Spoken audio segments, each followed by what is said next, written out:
الله أكبر الله أكبر.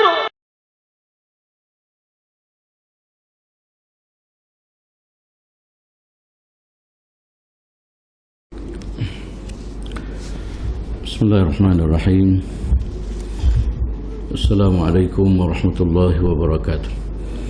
الحمد لله رب العالمين، والصلاة والسلام على أشرف الأنبياء والمرسلين سيدنا محمد صلى الله عليه وسلم وعلى آله وصحبه ومن اهتدى بهديه واستنى بسنته إلى يوم الدين.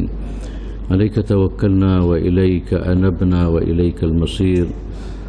عليك توكلنا وإليك أنبنا وإليك المصير. أما بعد. Alhamdulillah, muslimin dan muslimat yang dirahmati Allah Subhanahu wa taala sekalian.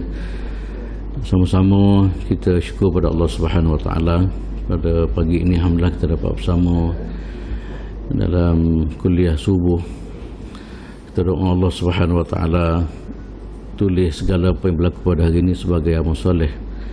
Bermula daripada kita bangun tidur, kita berzikir, kita bertahajud, kemudian kita hadir ke masjid, kita bersama dalam majlis ilmu pada pagi ini. InsyaAllah kita doa moga-moga ini sebahagian daripada amal soleh yang akan dinilai oleh Allah Subhanahu wa taala. Yang kedua, tuan-tuan semua, kita juga berdoa semoga kita termasuk dalam golongan yang didoa oleh Nabi sallallahu alaihi wasallam. Allahumma barik li ummati fi bukuriha. Ya Allah, berkatilah umat aku di pagi-pagi mereka. Itulah di antara doa Nabi sallallahu alaihi wasallam, dan kita harap insya-Allah kita sebahagian daripada orang yang didoa oleh Rasulullah sallallahu alaihi wasallam dalam doa tersebut. Tentu semua insya-Allah untuk pagi ini saya nak bawa satu tajuk berkaitan dengan permasalahan hati, ke hati, tanda-tanda ke hati, kemudian sebab-sebab, dan akhir sekali ialah bagaimana kita nak merawat hati yang keras ataupun hati yang mati. Tentu semua kalau kita perhati kepada persoalan hati ini, kita dapati dalam Islam dia ambil berat sangat, cakna sangat kepada masalah hati.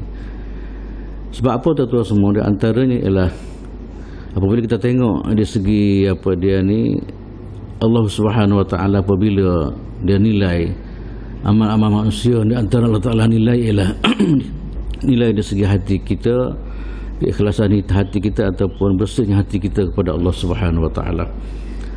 Dan hadis Nabi sallallahu alaihi wasallam mengatakan, innallaha la yanzuru ila ajsamikum wala ila suwarikum walakin yanzuru ila qulubikum. Satu hadis riwayat Imam Muslim, Nabi sallallahu alaihi wasallam mengatakan Allah Taala tidak tengok kepada jasad-jasad kamu, tidak tengok kepada rupa-rupa kamu, tetapi Allah Subhanahu wa taala melihat kepada hati-hati kamu. Ini nak cerita tentang semua hati, di antara benda yang sangat-sangat diminta supaya kita cakna, sebab di antara tempat yang Allah Subhanahu wa taala nilai ialah sejauh mana hati kita betul-betul, sejauh mana hati kita ikhlas, sejauh mana hati kita benar-benar bersih dalam kita melaksanakan ibadah kepada Allah Subhanahu wa taala. Yang kedua pula tuan-tuan semua, hati ni apabila dia comel, dia akan beri kesan kepada kehidupan kita lah. Dia akan beri kesan kepada segala tindak tanduk anggota kita, tangan kita, mulut kita, perasaan kita dan sebagainya. Di mana apabila hati ni comel, maka insya-Allah akan beri kesan kepada segala anggota kita, di mana anggota kita akan dipandu oleh hati yang bersih kepada perkara yang diridai oleh Allah Subhanahu wa taala.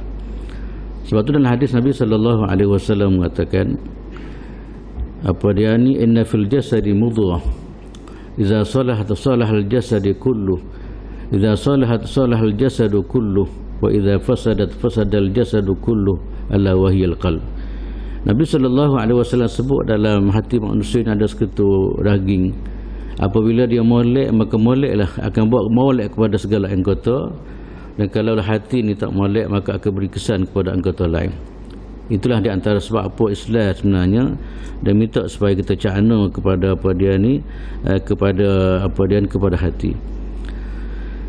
Kemudian yang tiga pula tuan-tuan semua, bila kita bicara bab hati ni, di mana bersihnya hati ini adalah syarat untuk masuk syurga Allah Subhanahu wa taala. Kan, sebab tu kalau kita perhati kepada Quran ataupun apa yang disabda oleh Nabi sallallahu alaihi wasallam, kita dapati di antara prasyarat untuk dapat syurga Allah Subhanahu wa taala ini adalah hasil daripada hati manusia yang bersih dalam melaksanakan ibadah kepada Allah Subhanahu wa taala. Kemudian yang berikut pula tuan-tuan semua ialah hati ini adalah apa dia ni, di hari akhirat, antara orang yang diberi kemuliaan oleh Allah Subhanahu wa taala bukan kerana dia harta banyak, bukan kerana dia anak ramai, tetapi dia antara orang yang dimuliakan oleh Allah Subhanahu wa taala ialah orang yang datang menemui Allah Subhanahu wa taala dalam keadaan hati yang sejahtera. Yauma la yanfa'u malun wala banun illa man atallaha biqalbin salim. Di mana pada hari akhirat tuan-tuan semua yang beri manfaat kepada kita apabila kita kembali kepada Allah Taala di hari akhirat bukan kerana anak atau bukan kerana apa dia ni harta, tetapi yang beri manfaat kepada kita ialah hati yang sejahtera. Kemudian yang akhir sekali tuan-tuan semua, nak cerita yang penting hati ni, di mana perkara-perkara yang baik tidak akan beri manfaat kecuali hati yang bersih. Al-Quran, kalau kita baca Quran ataupun nasihat dan sebagainya, di mana benar-benar tidak akan berguna kecuali orang yang benar-benar memiliki hati-hati yang bersih. Itulah tuan-tuan semua di antara perkara yang dibincang oleh ulama tentang apa dia ni, dia panggil kelebihan ataupun kepentingan menjaga hati kita, kan. Kalau kita perhati kepada pembahasan di kalangan ulama tuan-tuan semua, di mana hati ni kadang-kadang dia ada kesal ataupun ada bermasalah, ataupun kita panggil hati mati ataupun kerah hati. Di sana dibincang di kalangan ulama, kan, sebenarnya apa dia sebenarnya kita tengok kesal ataupun kita panggil petanda lah. Petanda apa yang menunjukkan petanda hati kerah ni, dia ada petanda dia. Gapo-gapo tuan-tuan semua dalam kehidupan kita ni dia ada tanda dia ataupun dia panggil ada alamat dia. Pembincangan di kalangan ulama kata dia, kalau kita perhati kepada alamat ataupun kita boleh tengok beberapa ciri-ciri lah hati yang kerah ni ataupun hati yang mati ni, di sana ada beberapa perkara. Antara yang pertama sekali ialah tuan-tuan semua ialah ada muta'assir bil Quran. Yang pertama sekali di antara petanda hati yang kerah ni ialah tidak berasa terkesan dengan Al-Quranul Karim. Dia baca Quran tapi tak beri kesan dalam kehidupan dia. Kan? Ini tuan-tuan semua di antara benda yang kita rasa banyak berlaku dalam kehidupan kita ni. Kalau kita baca benda lain, kadang-kadang kita boleh kesan. Kita baca buku cerita, kadang-kadang main berubah muka kita, kadang-kadang berubah perasaan kita, kadang menyebabkan kita menangis dan sebagainya. Tapi tuan-tuan semua tak ramai orang yang baca Al-Quran Karim tiba-tiba terkesan dalam kehidupan dia. Antaranya ialah dia kadang-kadang boleh menyebabkan dia ni kesal lah dalam kehidupan dia menangis dan sebagainya. Tuan-tuan semua, kita perhati kepada kehidupan Nabi sallallahu alaihi wasallam. Nabi tuan-tuan semua, di mana yang hadis kita dah baca sebelum ni, Abdullah bin Mas'ud radhiyallahu taala anhu, satu masa apabila dia diberi penghormatan oleh Nabi sallallahu alaihi wasallam untuk baca Al-Quran kepada dia. Bukan cala-cala orang tuan-tuan semua. Nabi adalah bapa kepada segala tu guru Quran. Tiba-tiba satu masa dia minta Abdullah bin Mas'ud radhiyallahu taala untuk baca Quran kepada dia. Abdullah bin Mas'ud tuan-tuan semua, dia rasa kekok lah ataupun tak gamuk baca Quran di hadapan Nabi sallallahu alaihi wasallam, sebab Quran ini turun kepada Rasulullah. Dia kata, ya Rasulullah, bagaimana aqra wa alaika unzal? Ya Allah, kata dia, ya Rasulullah, kata, bagaimana saya nak baca Quran sedangkan Quran ini turun kepada engkau ya Rasulullah. Nabi kata, uridu an asma' min ghairi. Bacalah wahai Abdullah, aku nak dengar daripada orang lain. Tak apa, walaupun Quran ini turun kepada aku, maka aku nak dengar daripada orang lain. Nak ceritanya tawadhu' Rasulullah sallallahu alaihi wasallam, walaupun Rasulullah adalah paling hebat, tapi ada masa-masa Rasulullah sallallahu alaihi wasallam nak dengar daripada orang lain. Maka dia betul-betul apabila ini satu permintaan daripada Nabi sallallahu alaihi wasallam, maka terakhir sekali dia baca Quran Suratul Nisa, kemudian siapa satu ayat baca, akhir sekali siapa satu ayat, fa kaifa idza jama'na min kulli ummatin syahidan wa ji'ana bika 'ala haula'i syahida. Siapa ayat itu tuan-tuan semua, di mana ayat itu lebih kurang makna dia di hari akhirat, apa dia Nabi sallallahu alaihi wasallam akan menjadi saksi kepada umat dia. Bila siapa saja tersebut tengok bagaimana kesannya apa dia Nabi sallallahu alaihi wasallam baca ayat tu, akhir sekali tuan-tuan semua Kemudian Nabi kata hasbuk wahai Abdullah, butilah, cukup sakat tu, kata dia. Maka Abdullah paling tengok, fa idza ainani tadrifan, tiba-tiba tengok apa dia di muka Nabi sallallahu alaihi wasallam dalam keadaan menangis, terkesan dengan kandungan ayat Al-Quran Karim. Banyak tuan-tuan semua kita perhati dalam Quran lah, atau dalam budaya para sahabat radhiyallahu taala anhum, begitulah bagaimana kehidupan dengan Al-Quran Karim. Walaupun dia ni orang hebat kan, tapi itulah apa dia baca Quran, apabila sentuh masalah akhirat ke apa semua, dia terkesan dengan baik-baik kita. Sebagai contoh yang tuan-tuan semua adalah satu contoh yang berlaku kepada Abdullah bin kepada Sayyidina Umar Khattab radhiyallahu taala. Sayyidina Umar radhiyallahu taala, Sayyidina Abu Bakar Siddiq radhiyallahu taala anhu, apabila dia baca satu ayat, wamtazul yauma ayyuhal mujrimun, apabila dia baca ayat ni tuan-tuan semua, ayat ni dalam surah Yasin yang selalu kita baca lah, kita baca biasa gitulah, tidak rasa gapo sikit abu, tapi dibaca oleh Sayyidina Abu Bakar Siddiq radhiyallahu taala anhu. Sebab itulah sahabat ni apabila dia baca Quran, dia tak diri dia dulu. Kita lah ni tak baca Quran, tak anah atau hafal dia dulu. Kita ni berlaku dia pun tak apa. Dia tuan-tuan semua apabila dia baca Quran, apabila sampai ayat tu, wamtazul yauma ayyuhal mujrimun, masa tu maknanya ayat tu lebih kurang makna dia apa Allah Subhanahu wa taala akan pisah di antara orang jahat dengan orang baik di hari akhirat.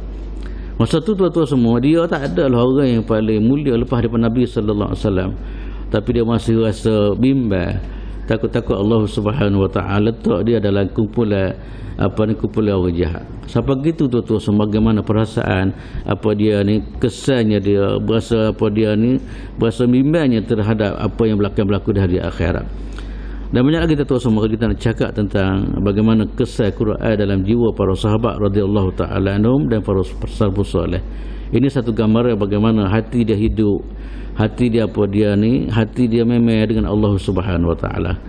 Betullah kembali kepada siapa yang saya sebut tadi, dia antara katanya ulama, antara ke hati tanda ke hati ialah apabila satu orang itu baca Quran tak rasa apa satu. Oleh azubillah, itulah di antara benda yang kalau kita paling bimbang sekali tuan-tuan semua. Dia orang baca Quran dah, apatah lagi orang tak baca Quran kan. Ini tuan-tuan semua cara ringkas saya sebut, ini tanda pertama di antara tanda orang yang ke hati. Tanda kedua ke hati tuan-tuan semua ialah dia panggil air mata dia kering, tak rasa takut pada Allah SWT. Kata lain maknanya ada sungguh-sungguh orang, ada semua orang yang dekat Allah Subhanahu wa taala, dia mari kadang-kadang tangis dia kerana takut kepada kebesaran Allah dan takut kepada dosa-dosa yang dilakukan kan. Dia ni memang kering, dalam bab ni dia kering, tapi dalam bab lain boleh jadi dia menangis. Dalam bab dia ni tak jaya dalam hidup, dalam bab masalah-masalah kehidupan harian, kadang-kadang dia boleh mengalir air mata dia. Tapi orang yang kehati kata ulama ialah kadang-kadang dia kerah hati apabila kerana dia kurang mengalir air mata kerana takut kepada Allah Subhanahu wa taala. Tuan-tuan semua, kalau kita perhati kepada hadis-hadis Nabi yang kita pernah baca sebelum ni lah, kita dapati tuan-tuan semua di antara orang yang diberi kemuliaan oleh Allah Subhanahu wa taala di hari akhirat, iaitu di antara senarai manusia yang dapat duduk di bawah naungan arasy pada hari kiamat ialah wa rajulun dzakarallah khalian fafadat ainahu, di mana dalam hadis Nabi sallallahu alaihi wasallam mengatakan di antara senarai orang yang dapat duduk di bawah naungan arasy pada hari kiamat ialah orang yang ingat kepada Allah Subhanahu wa taala dalam keadaan sunyi-sunyi, kemudian akhir sekali mengalir air mata dia bimbang takut pada dosa-dosa yang dia lakukan. Benda-benda gini tuan-tuan semua, kalau kita perhati kepada orang dulu lah tuan-tuan semua, kita harap insya-Allah moga-moga kita baca kisah orang dulu, kita perhati kepada kisah dulu, akan menjadi satu dorongan kepada kita lah, supaya kita boleh bina betul-betul tuan-tuan semua, supaya perasaan kita sentiasa rasa takut dan akhir sekali menyebabkan kita ni menangis, tak lain dan tak bukan kerana takut kepada Allah Subhanahu wa taala. Allah Subhanahu wa taala dicerita satu golongan ahli kitab pada masa dulu tuan-tuan semua. Ahli kitab yang akhir sekali masuk Islam. Dia orang yang dikata Allah Subhanahu wa taala, wa idza sami'u ma unzila ila ar-rasul tara a'yunahum tafidu minad dam'i mimma 'arafu minal haqq. Allah Subhanahu wa taala cerita satu golongan daripada ahli kitab. Dia ni apabila dia dengar Al-Quranul Karim, dia dengar Al-Quran, kemudian terdapati mata dia mengalir dengan air mata. Kerana dia tahu ini adalah kebenaran datang daripada Allah Subhanahu wa taala. Siapa gitu tuan-tuan semua nak cerita, inilah di antara apa dia ni hati-hati yang apa dia ni hati-hati yang comel. Sebab itulah katanya Ibn Qayyim rahimahullah, kata dia fa'lam inna qahtaha apa dia fi qaswatil qalbi al-qasi. Ibn Qayyim mengatakan, kata dia, ketahuilah kata dia, kalau mata ni kering daripada air mata, kata dia. Tak, mata kita kering daripada air mata ni maknanya tak berasa sekabut ketakutan kita kepada Allah Subhanahu wa taala. Kita orang maksiat pun kita rasa tak takut sekabut, tak berasa, tak sedih, tak berasa derita dengan kelakuan kita ni. Katanya Ibn Qayyim, kata dia, min qaswatil qalbil qasi, antara punca kerana apa dia ni lahir daripada hati yang apa dia, hati yang kerah. Kan? Hati yang kerah ni kata dia memang dia tidak mendorong manusia ni apa dia ni rasa insaf, berasa apa dia sedih dengan apa yang dia lakukan. Kemudian yang ketiga pula tuan-tuan semua, antara apa dia ni pecamai ataupun dipanggil alamat ataupun tanda hati kerah ni adalah adamul i'tibari bil mauti. Dia tidak ambil ibrah ataupun tak ambil pengajaran daripada kematian. Sebenarnya tuan-tuan semua, dalam kehidupan kita ni banyak perkara yang boleh berlaku dalam kehidupan kita, banyak perkara yang boleh apa ni, yang boleh bina kehidupan hati, kehidupan kita sebenarnya. Permasalahan yang berlaku di depan kita sebenarnya banyak dia boleh membina kita kalau kita tengok benda tu dalam bentuk yang apa dia yang insaf. Antara ialah masalah kematian. Kan? Masalah kematian, sebab tu dalam Islam kadang-kadang ajar supaya apa dia kita kubur dan sebagainya. Sebab benar ni kalau benar-benar kita ambil faedah, kita ambil iktibar daripada perkara ni, banyak dia boleh bantu kehidupan kita. Kan? Tapi orang yang ke hati ni kadang-kadang tuan-tuan semua, dia tak rasa mati, kata kira bagi dia super tolong ya. Kan? Bagi orang hati dia hidup dia gipak kematian ke apa semua, ataupun kemana-mana mati dia rasa bimbang diri dia. Apabila berlakunya kebimbangan tadi, maka akhir sekali dia boleh bina balik apa ni kehidupan dia. Nah, sebab itulah tuan-tuan semua, oleh kerana sebenarnya macam saya sebut tadilah, kematian ke apa semua ni dia banyak, dia kalau kita benar-benar insaf, maka insya-Allah benar-benar kita apa dia ni kita tengok dalam, kita ambil pengajaran daripada perkara tu, maka insya-Allah ini antara benda yang banyak membantu kita, memberi keinsafan kepada kita. Sebab tu Nabi SAW kadang-kadang dalam hadis kita pernah dengar Nabi kata, kuntu nahaitukum an ziyaratil kubur ala fazuruha fa innaha tudzakiru il akhirah. Nabi SAW mengatakan, Nabi kata dulu memang peringkat awal dulu, kubur ni satu perkara yang tak boleh diziarah. Di peringkat awal dululah. Pada masa Islam dulu, makna tu awal Islam dulu ziarah kubur tak boleh. Sebab masa tu boleh jadi kesan jahiliah, boleh jadi masa tu mungkin kalau pergi boleh jadi banyak perkara yang manusia buat tak betul-betul dan sebagainya. Kemudian lepas tu Nabi kata ala fadhuruha, maka lepas daripada tu maka boleh ziarah sampai hari ni. Di mana tujuan ziarah kubur tu adalah fa innaha tudzakkirul akhirah, kerana dia boleh ingat kepada hari akhirat. Sebab tu tuan-tuan semua, bila berlaku kematian ke apa, kita diajar supaya pergi semaya, kita diajar sebagai kubur. Sebenarnya bukan hanya sekadar pahala yang Allah Ta'ala akan bagi kita, tapi dalam masa sama ialah ni antara apa dia ni proses untuk nak bina hati kita. Kalau hati itu kerah, maka apabila kita tengok kematian, kalau hati itu kerah apabila kita tengok kubur dan sebagainya, maka insya-Allah itu di antara benda-benda yang boleh membantu kita. Kemudian di antara hati kerah juga tuan-tuan, ciri-ciri sifat dia ialah al-kibru wa adamu qabulil haqqi. Dia ni takabur dan kemudian tak sanggup terima kebenaran. Kan? Kalau hati orang ni hati comel tuan-tuan semua, dia sanggup dengar kebenaran walaupun daripada orang biasa sekalipun. Walaupun daripada budak sekalipun, kalau benda tu molek dia bersedia untuk menerima.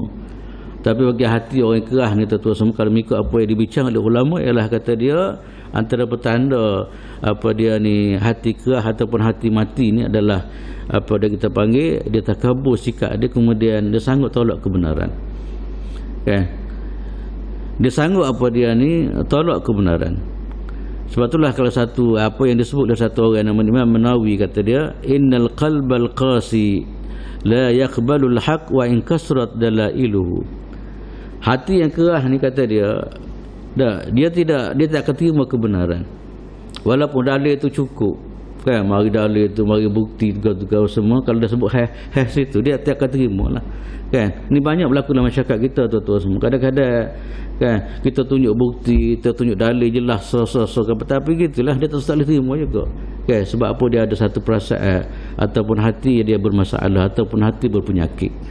Ini tuan-tuan semua yang paling kita bimbang sekali lah dalam kehidupan kita ni. Kita nampak sehat dari segi apa, diri kita sehat, tengok kita jalan molek, kita gap, tapi maknanya apabila menyentuh tentang kebenaran ni, maka dia sangat tolak. Itu di antara pencemeh tuan-tuan semua yang kita sebut apa dia ni, pencemeh orang tu hati bermasalah.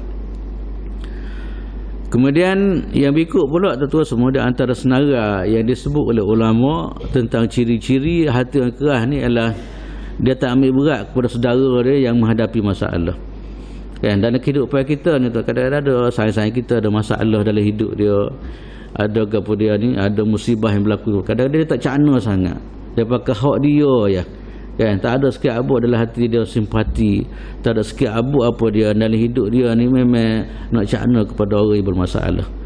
Sedangkan dalam Islam kita dah belajar banyak kali tuan-tuan semua kan, cakna kepada masyarakat, cakna kepada orang ni adalah sebahagian daripada sifat orang beriman kepada Allah Subhanahu Wa Taala. Kemudian yang berikut pula tuan-tuan semua, antara ciri juga orang yang ke hati ni adalah dia panggil zulmun nasi wa su'u muamalatihim. Dia sanggup menzalimi orang lain kan. Dia sanggup menzalimi orang lain, kemudian dia bergaul pun gaul dalam keadaan tak comel kan. Apabila faham sedih lah, apabila hati tak comel tuan-tuan semua, maka sikap dia pun gitulah kan. Akhir sekali dia gaul orang pun memang nak hina orang, nak cela orang, nak keji orang, nak pelekeh orang dan sebagainya. Itu tuan-tuan semua di antara apa dia panggil alamat hati dia tidak sihat. Kita doalah supaya Allah Subhanahu Wa Taala selamat. Sebab itulah kalau orang duk tahu orang semua, orang dia duk pelekeh orang semua, tu maknanya dia petanda boleh jadi antara tanda ialah kerana dia tak sihat jiwa dia. Kalau dia sihat hati dia takut kepada Allah Subhanahu Wa Taala. Ya, kalau hati dia sihat, hati dia benar dia untuk cari redha Allah Subhanahu Wa Taala, ataupun dia sebut sebagai hati yang hidup ataupun hati yang lembut ni tuan-tuan semua ialah dia ni, dia tak mampu, tak sanggup nak buat benda-benda gitu. Sebab dia faham bahawa kezaliman yang dilakukan oleh manusia dia bukan berlaku gitu saja dak, dia akan diambil tindakan oleh Allah Subhanahu Wa Taala, dan boleh jadi amalan-amalan dia akan pahala amalan dia akan dihapus oleh Allah Subhanahu Wa Taala. Ini tuan-tuan semua maknanya kalau orang yang hati dia juruh, dia tak mudah terlibat dengan penghinaan kepada manusia atau menzalimi manusia. Kemudian berikut pula tuan-tuan semua ialah hubbud dunya kan. Orang yang hati dia keras ni, antara pencemeh ialah cinta kepada dunia. Habis masa gitulah ibadat apa tak cara apa satu dah, 24 jam ada mikir kehidupan dunia, tak pernah mikir sekarang bagaimana persiapan dia untuk menuju kepada hari akhirat. Ini banyak tuan-tuan semua dalam kehidupan kita dapat tilan ni. Kadang-kadang siapa peringkat maknanya tak ada semaya bel, tak ada lah 24 jam. Kalau 24 jam ada 24 jam boleh ada gitulah pemikir dia tu orang.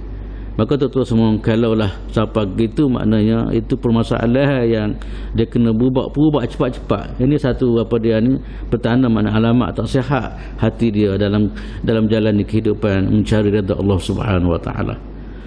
Dan akhir sekali tuan-tuan semua, antara tanda hati keras ni adalah dia rasa mudah untuk buat maksiat. Keinginnya dia okay, berasa mudah dia nak buat maksiat, berasa tak ada tapai sikit abu kan.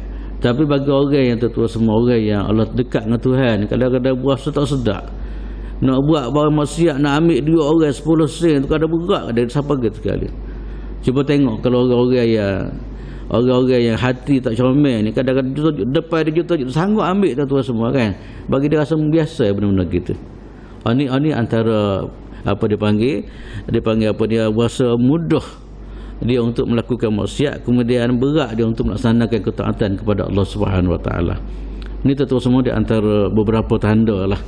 Yang akhir sekali ni kita bimbang juga kadang-kadang dalam kehidupan kita ni kadang mudah nak buat maksiat berasa tak tapai sikit abu, mata nak buat maksiat, telinga nak dengar maksiat, perbuatan kita nak melakukan maksiat, kadang-kadang rasa benda tu biasa. Tuan-tuan semua, ini di antara yang dibincang oleh ulama lah. Kalau ada barang-barang gini, Maka ini di antara perkara yang sepatut kita sepatut kita tengok balik lah. Maknanya kalau ada bagi-bagi kita bincang tadi, itu satu petanda boleh jadi hati kita bermasalah. Maka perlu pada cepat lawatan dan sebagainya.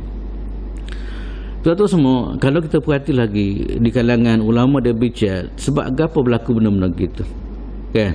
Ataupun sebab kepada kerahnya hati ini, sebab apa dia, kan? Dia masalah berlaku tu ada sebab dia. Gapo-gapo dalam dunia ni dia berlaku, dia ada sebab, dia ada punca dia. Hati molek ke, hati kerah ke sebagai tuan semua, dia ada ada punca ataupun ada sebab dia.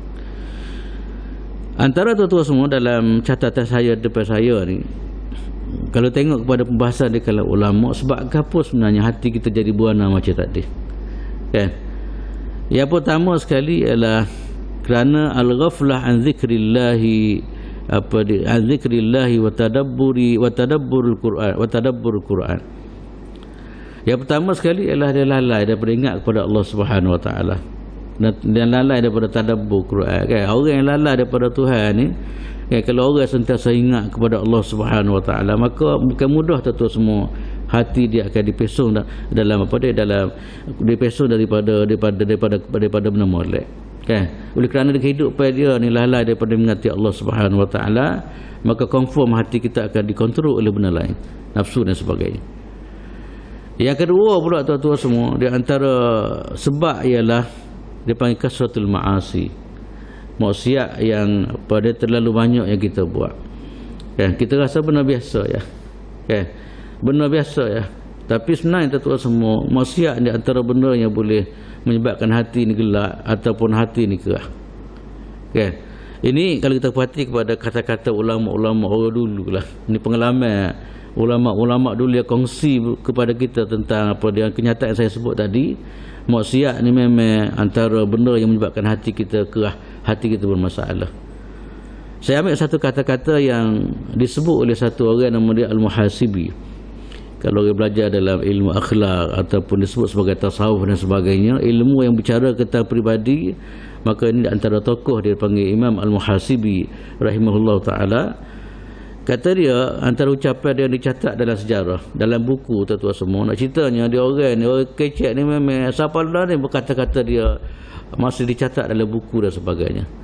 Sebab orang dulu mana tuan-tuan semua, dia kecek mungkin kecek daripada hati lah, daripada pengalaman, daripada hati. Akhir sekali cakapan dia tu tuan-tuan semua tercatat dan dibaca oleh kita lah ni.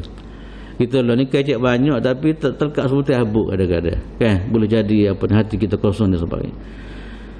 Antara apa yang disebut oleh Imam Imam Al-Muhasibi, kata dia qaswatul qulubi min samarati al-ma'asi. Kata dia ke hati ni, kan, ke hati di antaranya, kata dia kerana kesal daripada maksiat, kan?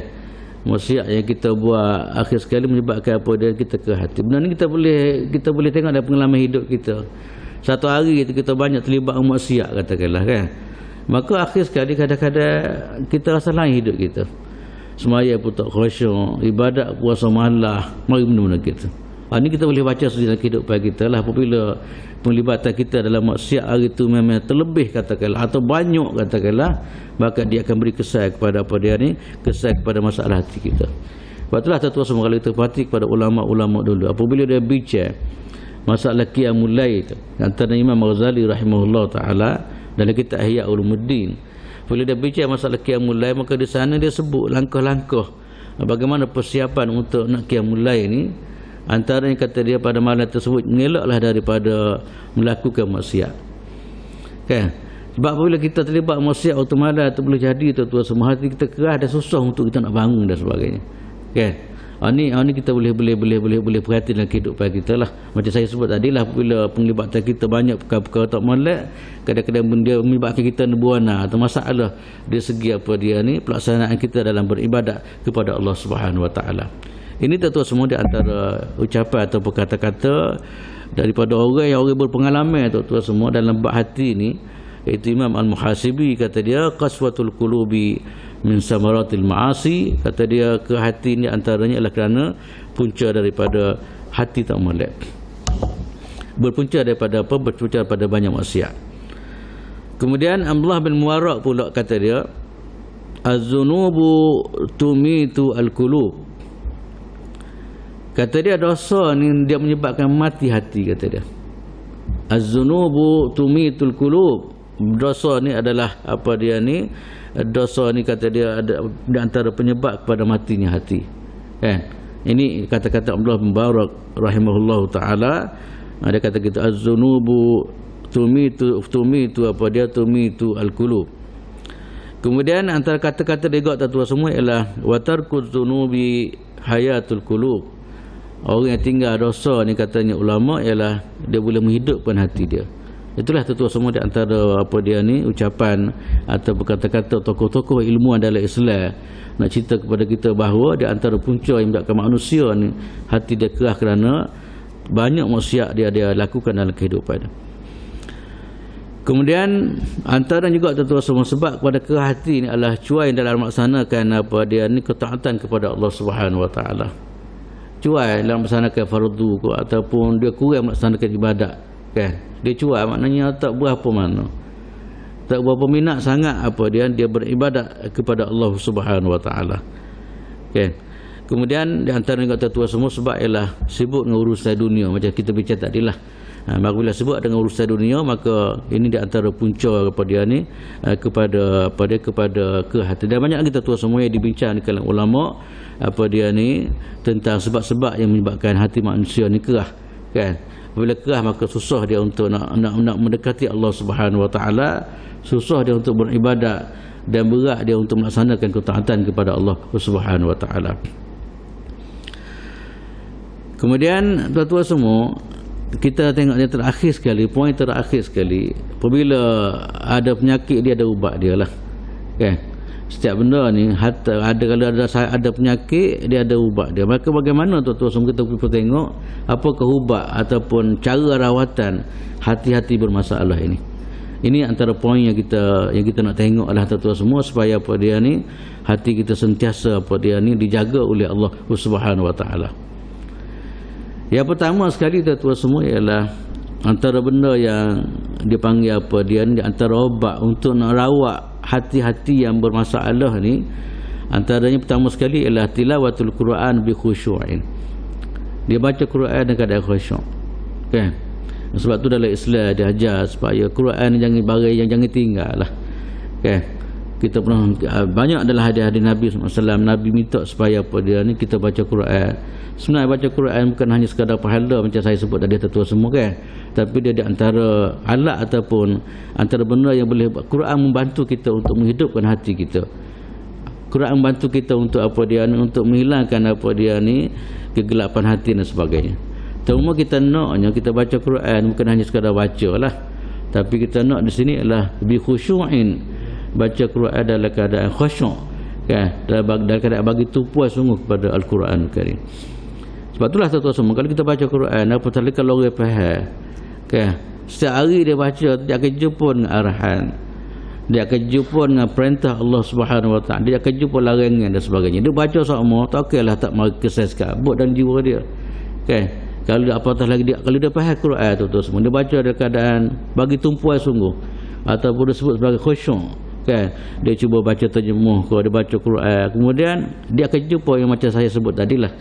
Dia akan jumpa apa itu yang suka, dia akan jumpa dengan larangan Allah Subhanahu Wa Taala, dia akan jumpa dengan saranan-saranan yang dibawa oleh Al-Quran Karim.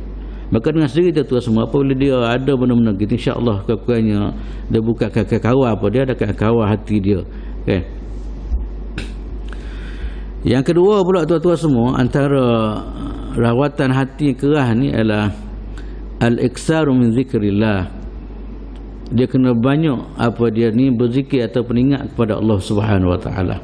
Okay, dia kena banyak apa dia ingat kepada Allah Subhanahu Wa Taala. Ingat kepada Tuhan ni tuan-tuan semua, maknanya bukan sekadar apa kita ingat dengan kata lain, maknanya sama ada apa dia ingat dalam bentuk kita berzikir, kan? Ataupun ingat dalam bentuk kita jaga kontrol diri kita supaya diri kita sentiasa apa dia ni terikat dengan perintah Allah Subhanahu Wa Taala. Waktu kita panggil kita berzikir ataupun ingat kepada Allah Subhanahu Wa Taala. kan.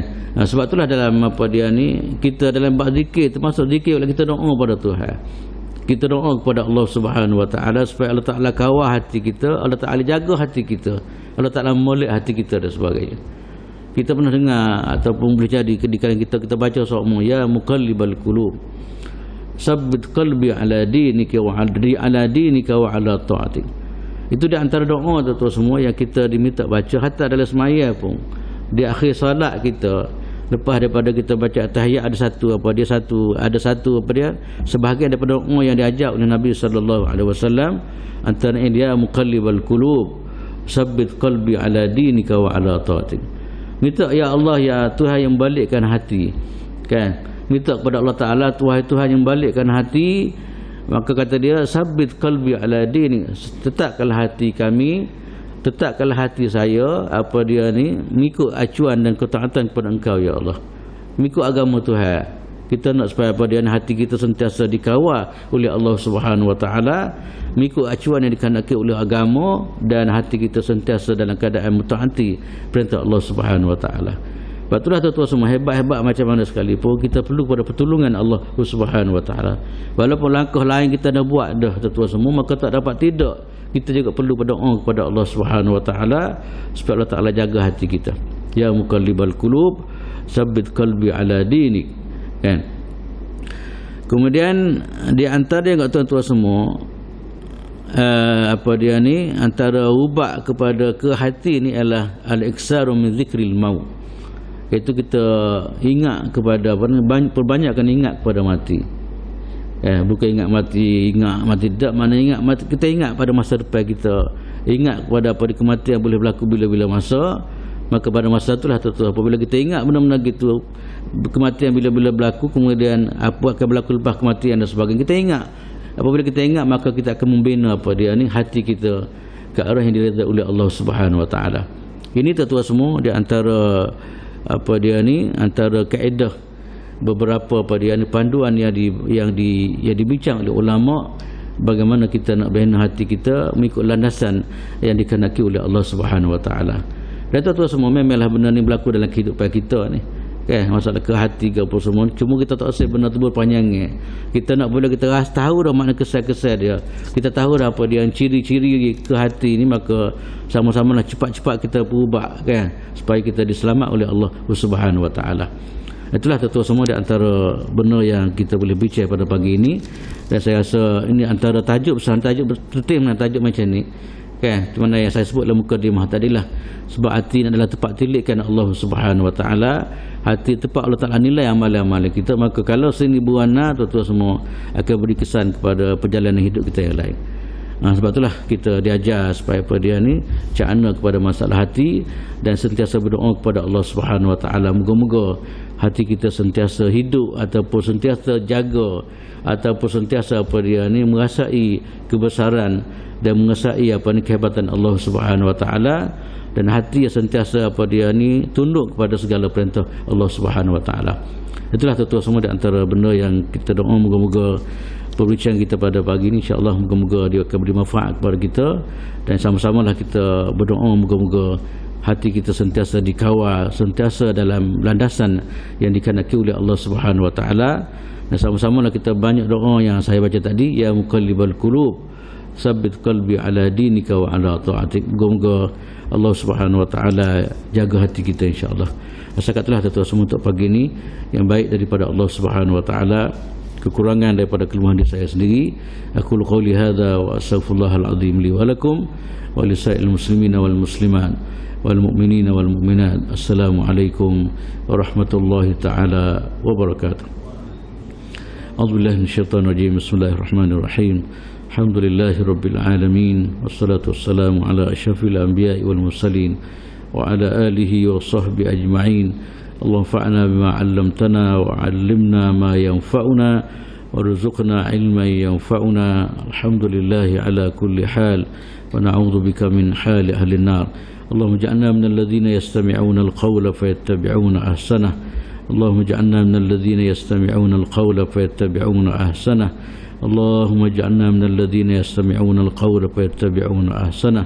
اللهم اجعل جمعنا هذا جمعا مرحوما وتفرقنا من بعده تفرقا معصوما اللهم إنا نسألك خير هذا اليوم فتحه ونصره ونوره وهداه ونعوذ بك من شر ما فيه وشر ما بعده اللهم يا مقلب القلوب اللهم يا مقلب القلوب اللهم يا مقلب القلوب ثبت قلوبنا على دينك وعلى طاعتك برحمتك يا أرحم الراحمين ربنا آتنا في الدنيا حسنة وفي الآخرة حسنة وقنا عذاب النار وصلى الله على سيدنا محمد وعلى آله وصحبه وسلم الحمد لله رب العالمين سبحانك اللهم وبحمدك أشهد أن لا إله إلا أنت أستغفرك